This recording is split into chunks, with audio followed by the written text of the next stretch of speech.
Hey everyone, I'm Victor Dwyer, and this is the Marketing Perspective podcast, where we get experts in the marketing industry and we just talk about the marketing insights. Today, we are going to be talking about SMS marketing and email marketing, and I'm really excited. We have our guest on today, and we're just going to talk about it. And yeah, please give us a little intro about yourself and tell us how you got into the whole e-commerce mess that I usually call it. Hey Victor, what's going on? It's a pleasure to be on the show. So the long story, do you want the long version or do you want the short version? Let's do the short-ish version. Okay.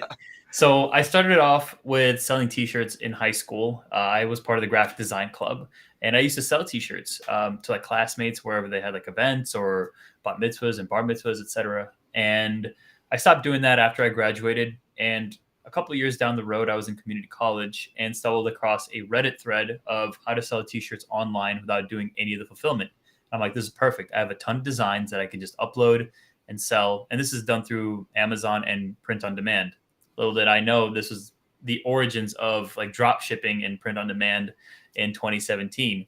So I started doing that, started selling, and then my Amazon account got shut down. And I'm like, okay, cool. What do I do now? And I opened up a Shopify store just to see if I could repurpose that same exact print on demand fulfillment center. And that sort of led me to figure out, okay, how do I set up a Shopify store? How do I set up Facebook ads? How do I set up email? Everything you need. It was a lot easier to sell back in the day, but everything you need to sell online. And I basically learned everything through YouTube tutorials and trying things out, losing money, the usual. And that later turned into me helping out other friends in the space how to, set up Facebook ads, how to install a pixel, how to set up their MailChimp or Klaviyo account.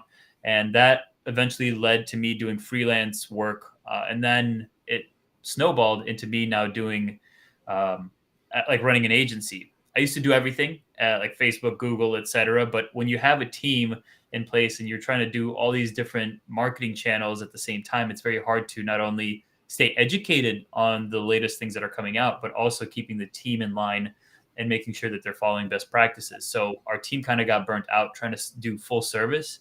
And about a year and a half ago, we fully pivoted into doing just email marketing. And that has been, never looked back after that decision. And it's been the best decision for the agency.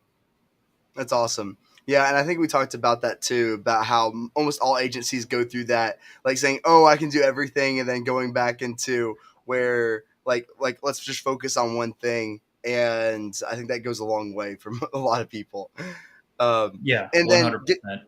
and going into a little bit about like email marketing, well, someone that isn't really starting email marketing, most people want to have a newsletter, most people want to do all these things with email marketing. What are the best first steps that someone can take that isn't doing any email marketing right now? What are some steps they can get started into email marketing?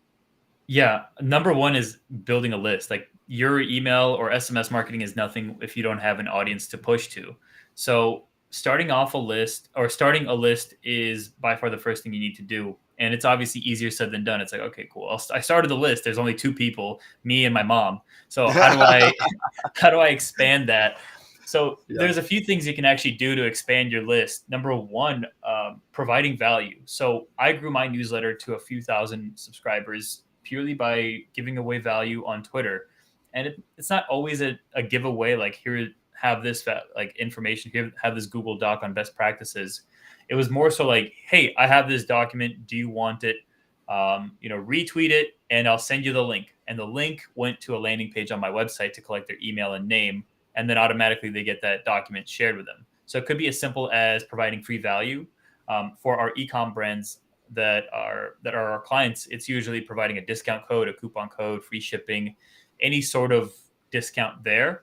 And it could be something as simple as also being part of an exclusive club. So if you're running an e-com brand or if you're doing a specific product launch, you could be like, hey, look, if there's enough need or if there's enough market interest for this, if you're a startup here, for example, you can be like, let me get your email so that way once I do launch this product, I can go ahead and email you about it, and then you can recurringly send them emails or SMS messages.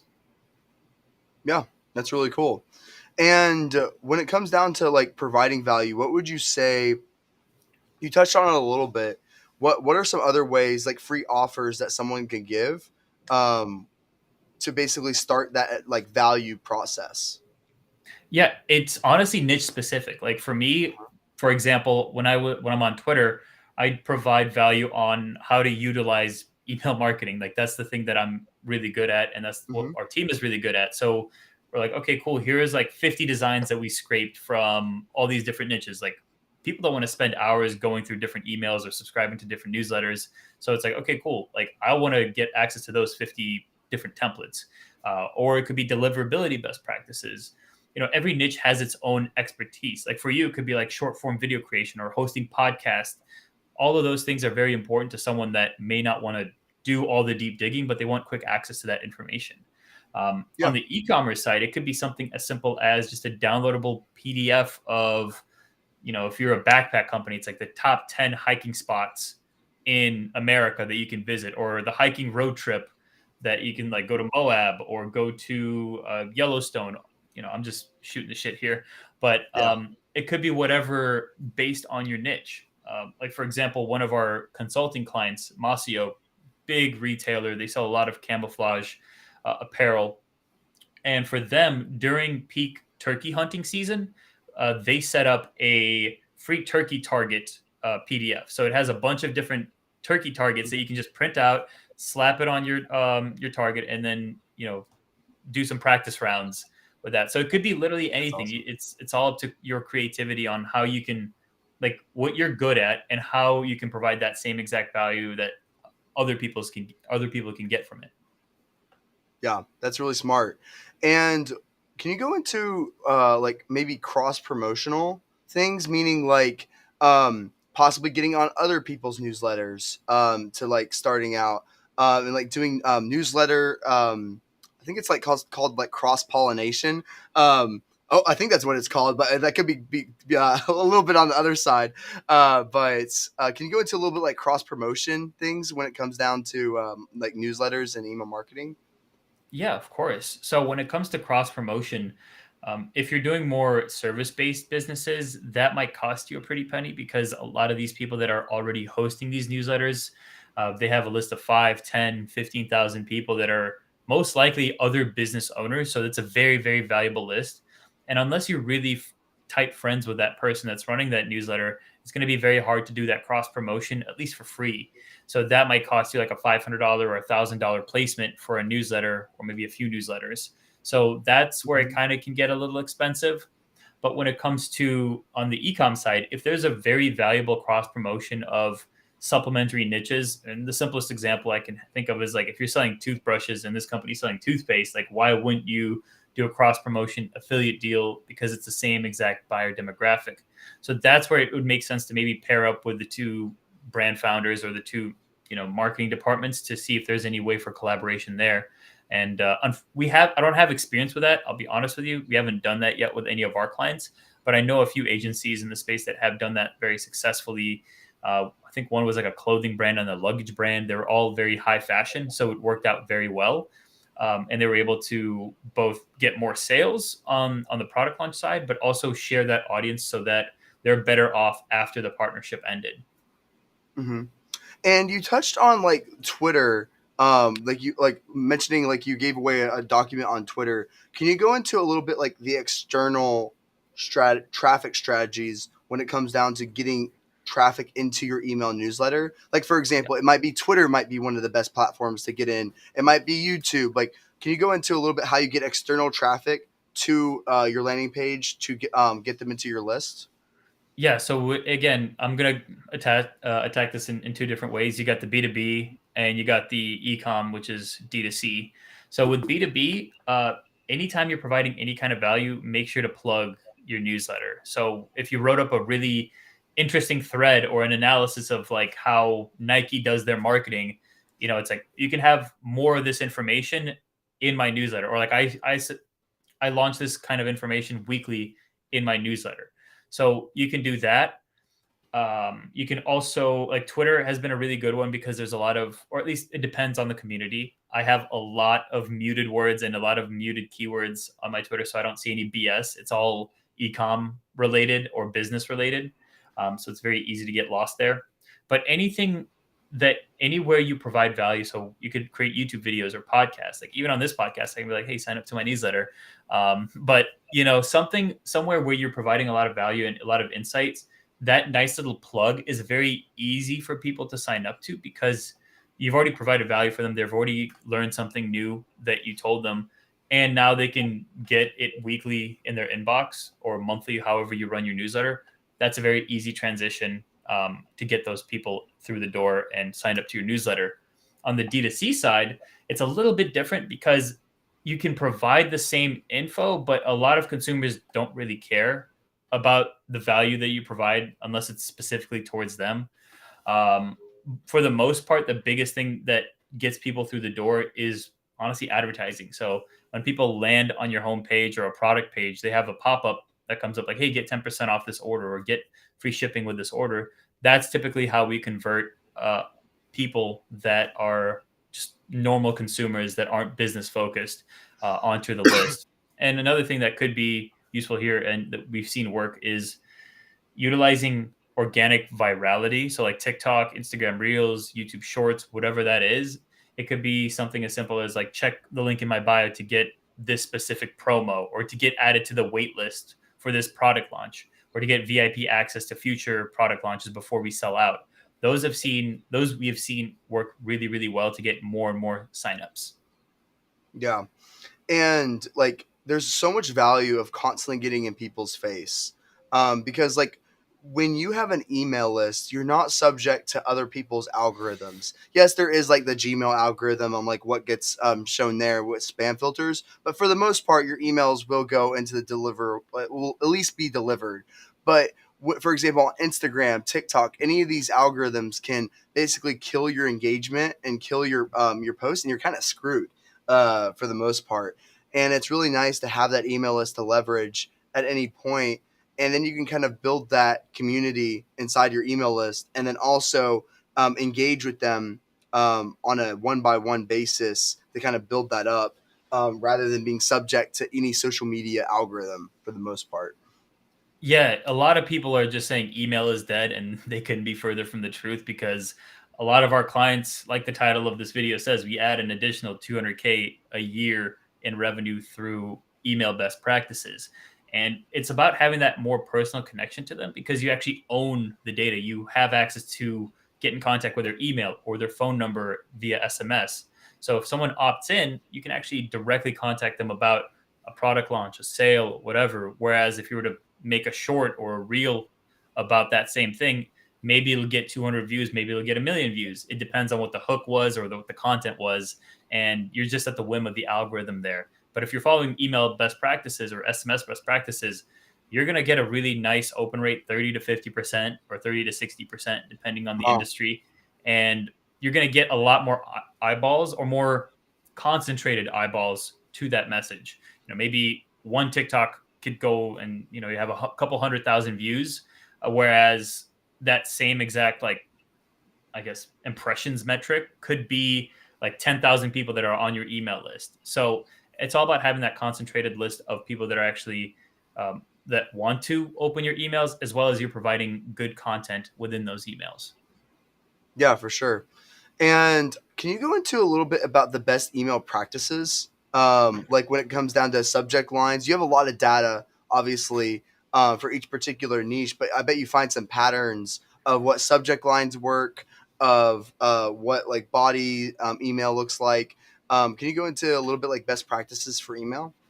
Yeah, of course. So number one, when it comes to the subject line, you want to try to add in as much personalization as you can. Obviously, you can overdo it. It could be like, um, or I don't want to give an example, but you can get very personalized by including like name, location, etc.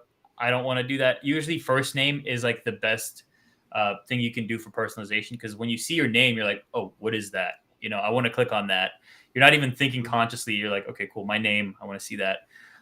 But so you want to have a personalization, some sort of personalization on there. Number two, you want to include just a brief. I guess we start off with a brief summary of what the email is about, and then we see how we can make it more clickbaity, but actually delivering on that clickbait within the email. Like for example, I actually just drafted a new newsletter um, for my own business this morning, and it was like 17 best practices for email design. For me, I like that title, but boy, does that sound boring as hell to someone that might that might be getting an email from me. So I switched it to like, John, you need to see these 17 design commandments. Like that sounds more bold and it sounds more, a little enticing to like where I want to click on and see what that is.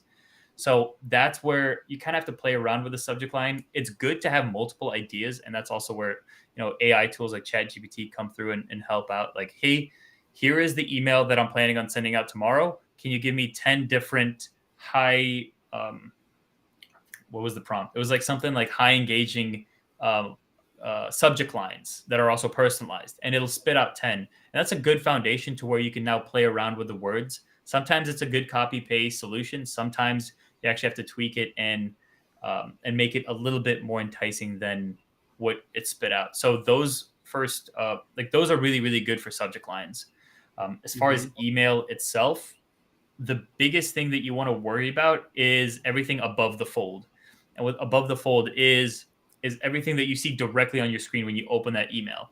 Your email could be very long, but only 90% of people are going to see this section, which is the first section. So you want to have the most important information above the fold. Uh, Info about the email, whether it's a sale, an informational email, a note from the founder, whatever it is, headline has to be clear and cut. Maybe some sort of image to pair up with it. It depends on the brand. And for example, like with my newsletter, I don't have any images on there because I just don't. It's all about information. Ecom, for example, there's a lot of images, product images, lifestyle images, etc. And if there is something that is going on and you want people to click on it, you want to make sure it's above the fold and easy to see. It could be as simple as a button or a hyperlink, etc. That is a good best practice to have, or at least following those best practices are a must. And I can go deeper into this if you want to. Yeah, and I feel like a lot of businesses find it hard to balance between like the salesy emails because they're a lot easier to send versus the actual value add emails, and businesses Yeah, get caught in the trap of constantly sending sales emails to the point where their customers get like tired, they get exhausted from it yeah, at some level. So I feel like a lot of customers go through that. Like, yeah, like I love to hear from you when it comes down to doing like the templates versus. I bet you've tested this before. That like the text versus the templates hmm that they have within the platforms. What do you think works better? Is it like just having the plain text emails because it looks more natural and native, or is it more the templates? Like, what do you usually see work better in most scenarios? yeah. That's a really good question. And first off, I did want to brush up on the point of like why with owners sending out either just sales emails or value add emails, the personal ratio that we look at Aspect is 80% content, 20% sales. Because, like you said, people will burn out from your list. We call that list fatigue, Mm, where you're only sending sale emails every single week. And at that point, it's like, are you really having a sale? Or are you just trying to get people through the door? And most people can see through that after the first few emails. So, mhm. and funny enough, the value add emails actually generate more revenue Hmm. than some of our sale emails sometimes. Like for example, for one of our clients, Retainers Direct, we were able to I think generate a few $1,000s by just sending out five key signs you need to know to replace your retainer. There was maybe like one call to action all the way at the bottom of the email, and we've had a lot more revenue come through that email than just sale emails. Hmm.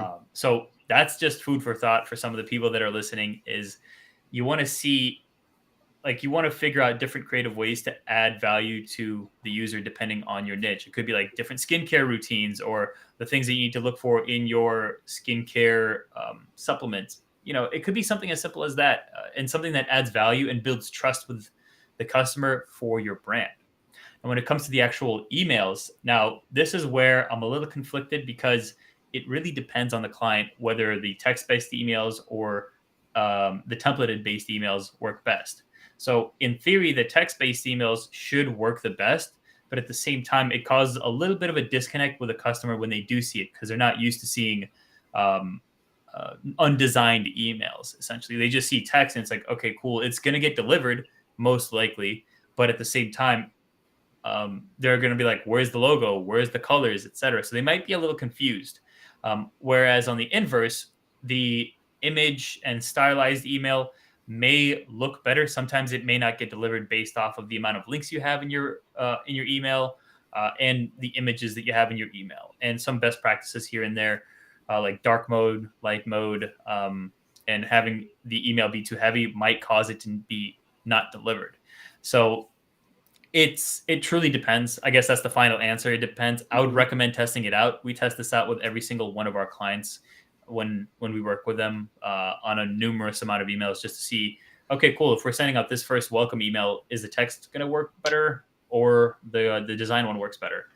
And sometimes the text works, sometimes the design works. We literally look at just the revenue numbers and the click through rate and the open rate to see which one we would want to go with. Yeah.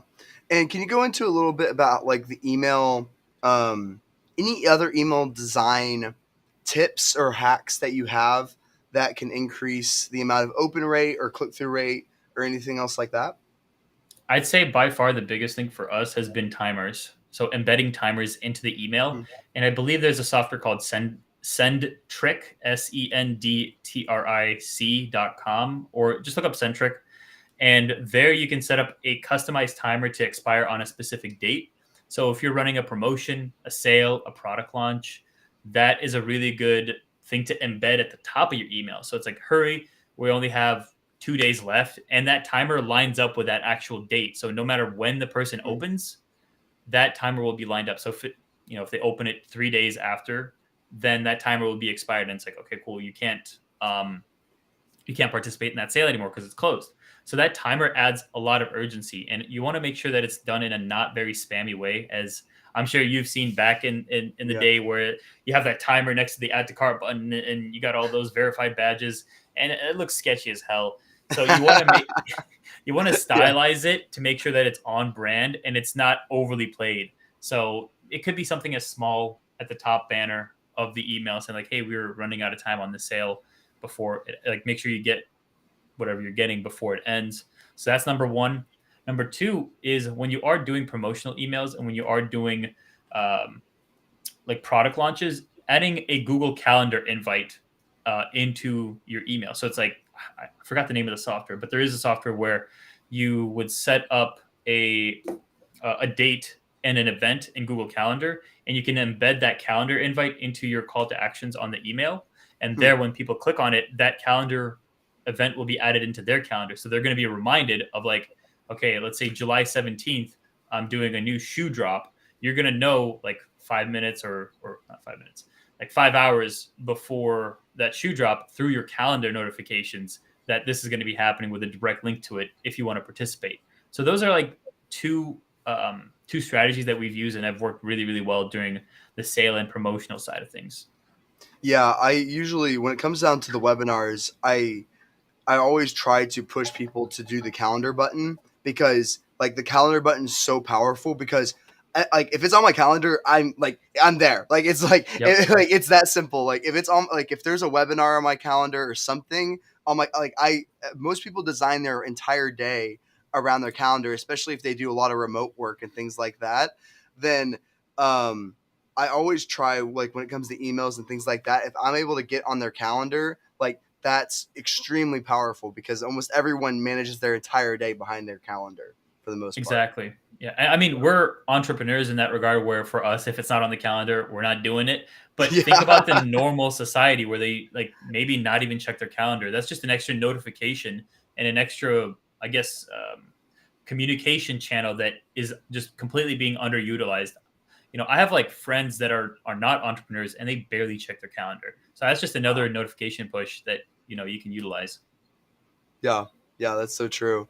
And then what are your thoughts on emojis inside subject lines? What are your thoughts? It's a hit or miss. I Mhm. try to not utilize them in the subject line unless they're absolutely, unless it absolutely makes sense. I don't want to unnecessarily use emojis because they're just so overplayed. And in some instances, and in some email service providers like Gmail, Outlook, Yahoo, Apple Mail, etc., those emojis don't work. Like they Mhm. just show up as like boxes. So it's like, okay, why am I getting Yeah. like a box at the end of the subject line? So if I were to stick the emojis anywhere, it would be in the preview text, which is, you have the subject line and then you have the preview text right after it. So that's where I usually stick the emojis, and sometimes in the copy. And also, I check to make sure that Outlook is pretty much the worst one that we send out to, because the way that they read emails is through the same like coding, or the same. It's the same way as like Microsoft Word. So if you send out an email, it's going to be formatted just like how you would throw in a bunch of images into Microsoft Word, which looks very ugly, by the way.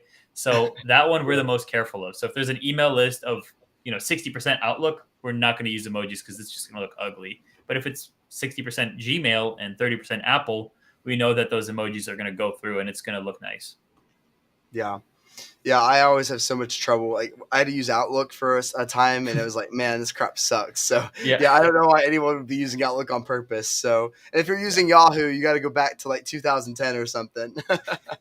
So yeah, I feel Exactly. that. Can you go a little bit into like deliverability and how to increase that if people are suffering from deliverability on emails? Yeah, so there's a few things that we do on the deliverability side here. So number one is actually tracking that deliverability. So there's one thing of, you have customers or people on your list that are like, hey, I didn't get this email, or this email was in my spam box. Number one, if you're having a deliverability issue, anytime someone signs up to your newsletter, you want to make sure to add in instructions to add your email to their contacts. And this is as easy as just replying back to saying like for example, in my email chain, whenever someone signs up for my newsletter, I say, hey, welcome to the newsletter, glad you joined. Make sure, just so that I know that you got this email, reply with yo, and just something as simple as that. Or you could be saying something as simple like, hey, what's up, Victor? It could be something as that. Because Mm-hmm. when they reply, you automatically get added to their contacts, and when you're added to their contacts, Mm-hmm. your email will then get delivered to their inbox, and instead of spam, or I think that's the worst part. Yeah, instead of spam, Yeah. if you're having that issue. So that's the first thing I would do, is the first email has to direct them to add you to their contacts. The second thing is I would set up what we call internally is email canaries. So just like how you have a canary in the coal mine for coal miners to let you know if there's toxic gas in the air, these email canaries are the same way, where we have 3 to 5 burner accounts per email service provider. So we have like 3 Gmail accounts, 3 Outlook accounts, 3 Yahoo accounts. We take those, let's say 9 accounts, and we subscribe them to our newsletter. So anytime we send out a newsletter, we're going to see from 3 different accounts and 3 different ESPs where the email is landing. So that is going to give you a sense of like, okay, cool. I sent out this email. It got delivered to all 9 of those accounts. But we sent out this other email in a few weeks, and it only got delivered to 5 out of those 9 accounts. Where did we go wrong? Is it the specific wording that we used? Was it the size of the email? Was it the links that we linked to?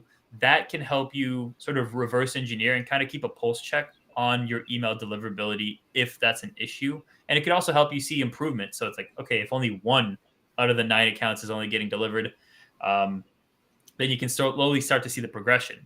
The other thing that I would highly recommend is utilizing a free software called mail-tester.com. I don't know if that URL is correct, but just look up mail-tester, and it should be uh, like a landing page where it's like, here's a test email, send an email to this email, sending email a lot, but send an email to this email, and Mm-hmm. they will analyze everything on your backend to make sure that your SPF records are good, your DKIM records are good, you're not on any spam blacklists. So they will automatically detect based off your domain, your email address, and everything on that side to see that everything is good. Mm-hmm. Sometimes some brands don't even have any of their DKIM or SPF records set up properly, and that's more in the weeds technical stuff that I don't want to bore you with.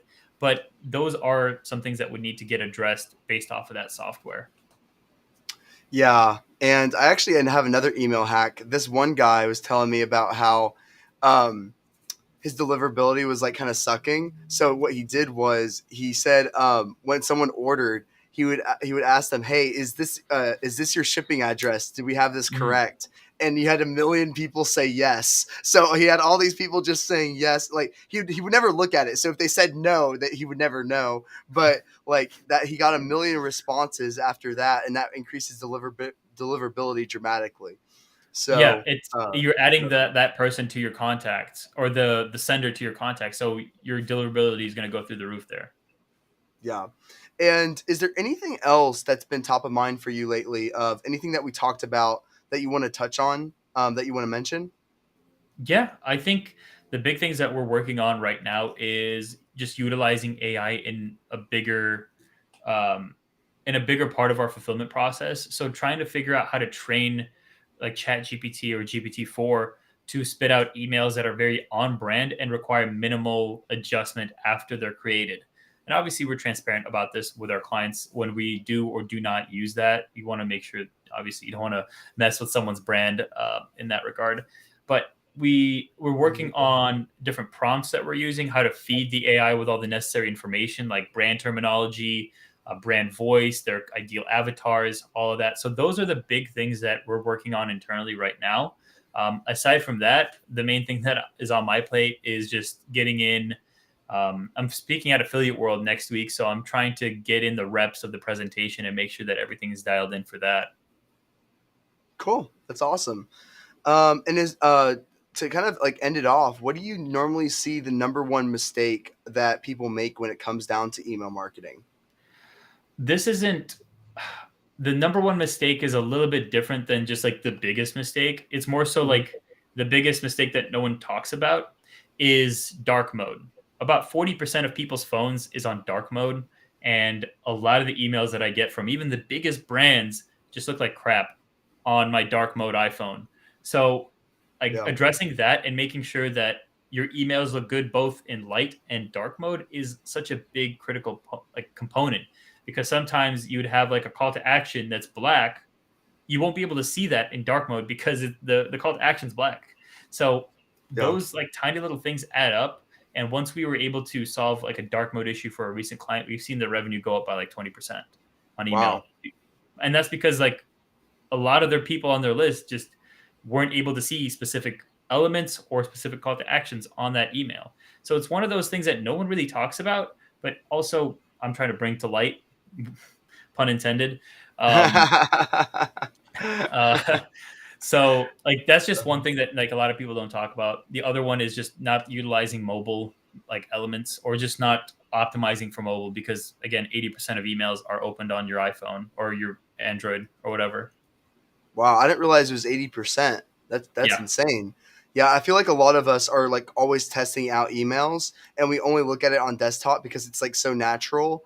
But I feel like That's where you very work. little of us are actually So, looking at our mobile and seeing what it actually looks like. I didn't realize it was that big of a number that many people are checking it on their. I almost always check my emails on my desktop, so I didn't realize so many people actually check it on their mobile. That's crazy. well, you got to think about it like this. Like a lot of people, like some people aren't, they can only afford an iPhone or like once you have an iPhone or an Android, you don't really need a computer. You have a computer at work that's already provided for you. So it's like, why do you need a home computer? You can watch everything on your iPhone or you can watch everything on like your tablet, which is pretty much in the same category as mobile when it comes to layout. So that's why there's a lot of mobile like opens and also like when people do check their emails or they get their emails like I hung around with my dad last week because I was in Chicago with family and I only saw him open emails through his phone. So Wow. and that's just like most of the population, not everyone's a business owner that's always behind their computer checking emails. So something to consider. Yeah, I feel that. Well, that's all we have time for today. I know we can go on for this for 7 more hours. Please tell them how to find you, how to find your business, and everything else like that. Yeah, for sure. So if you want to just stay up to date with everything email related, I'm pretty active on Twitter. It's just look up my name, Nikita Vakhrushev. If you want to get good email tips, I think they're good on a weekly basis every Wednesday. Subscribe to my newsletter. It's at my website aspectagency.com, ASPEKT agency.com. And yeah, if you want a free audit, you can also get a free email audit there as well. And yeah, I mean, it was a pleasure. Yeah, awesome. Thank you so much for joining. Thank you, everyone, for watching. This is the Marketing Perspective Podcast. We'll catch you next time.